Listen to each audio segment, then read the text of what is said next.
It had become a pattern. Emily would show up late, or not at all, blaming work events or girls' nights that always stretched till dawn. I wanted to trust her. I truly did. But it's hard to ignore the uneasy feeling deep inside when you know something's off. The quiet phone calls she'd take outside. The rush to shower the second she got home. The faint smell of someone else's cologne on her. It all created a picture she refused to admit. That night wasn't any different. She left around 7 p.m., saying she was heading to a friend's birthday dinner. I knew better. I watched her prepare, dressed to impress in a way I hadn't seen in months. She had no idea I'd already read the messages from Jake, her colleague, whose flirty texts were a daily reminder of her disloyalty. I stayed silent as she walked out, deciding then and there, this would be the last time I waited around. I stayed up for a bit, watching the front door, half hoping she'd stroll in with a weak excuse. But as midnight turned into 3 a.m., I knew she wasn't coming home. That's when the numbness faded, and I saw things clearly. I wasn't upset anymore. I was done.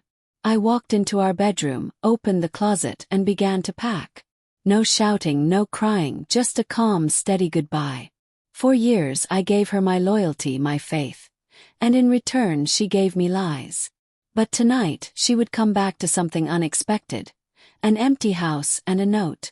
I didn't write it to plead or to blame, but to tell her the truth she had avoided for too long. By morning my side of the closet was empty. My keys rested on the kitchen counter. The letter was placed neatly on her pillow. I didn't plan a big scene. There were no bitter words, just a quiet message with everything she needed to hear. Emily, this is the life you picked. I won't compete for a spot in it. By the time you read this, I'll be gone. There's nothing more to say. It wasn't some emotional cry or last-ditch fix. It was the end. As the first rays lit up the room, I took one last look at the place we once shared and walked out. The silence felt heavy, but it also gave me peace. As I drove away, I felt oddly calm. The years of silence, of hoping she'd notice what she was losing, were over. I refused to be her backup plan anymore. I knew she'd wake up confused at first, staring at her phone, wondering why I hadn't called to ask where she was. Then she'd see the empty closet, the suitcase gone, and finally the letter. She always thought she could live a double life without any cost. But that morning the illusion crumbled. She'd have to face herself. And this time I wouldn't be there to cushion the fall. Emily tried calling me again and again that day. Every missed call was followed by a message, asking where I was, why I'd gone, begging me to talk. But I said nothing. There was nothing left to explain.